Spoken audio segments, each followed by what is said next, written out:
సేద్య పరిస్థితి తప్ప నీకు పంట రాదు.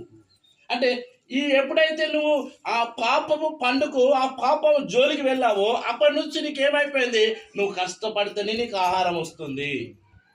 అంతకు ముందుకు నీకేముండే తెలుసా, దేవుడు ఆజ్ఞాపిస్తే నీకు ఆహారము నీ దగ్గరకు వచ్చేది. 430 సంవత్సరాలు ఐగుప్తు దేశంలో పడుతున్నటువంటి శ్రమను దేవుడు అంటున్నాడు 40 సంవత్సరాల్లో వాళ్ళను తిరిగి తన స్వదేశానికి నడిపించినప్పుడు అంటున్నాడు, మార్గ మధ్యలో ఆకాశం నుండి మన్నా కురిపింపబడుతుంది.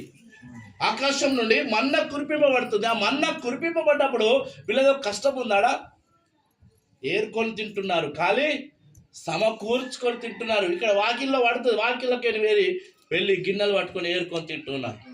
అంటే వాళ్ళకి కష్టము తెలియదు, వాళ్ళు ఇక్కడ పండించింది తెలియదు, ఆ పొలం కాడికి వెళ్ళింది తెలియదు. కానీ వాళ్ళని ఏం చేస్తాడు దేవుడు, అంత ఆనందకరంగా తీసుకెళ్తున్నాడు. కానీ మళ్ళా వేళ వాళ్ళ హృదయాలు ఏమైపోతున్నాయి, మోసానికి అప్పగించబడుతున్నాయి.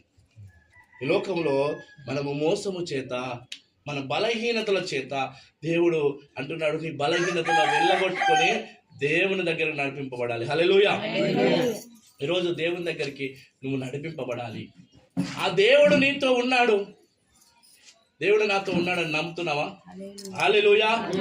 దేవుడు నాతో ఉన్నాడు, ఆ దేవుడు నాతో ఉన్నాడు. ఈరోజు నా దేవుడు నాతో ఉన్నాడు.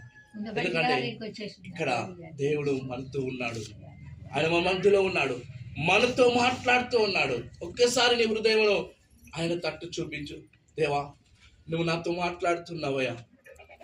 అలనాడు ఏదోను తోటలో ఆదాముతో మాట్లాడినట్టు కాదు నాయన, అబ్రహాముతో మాట్లాడినట్టుగా మాట్లాడుతున్నావు తండ్రి. నువ్వు మాట్లాడుతున్న దేవుడవయ్యా, నిజంగా దేవుడు నీతో మాట్లాడుతున్నాడు.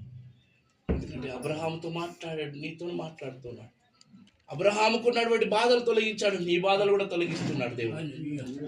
ఈరోజు దేవుడు తొలగించే నీ ఆలోచన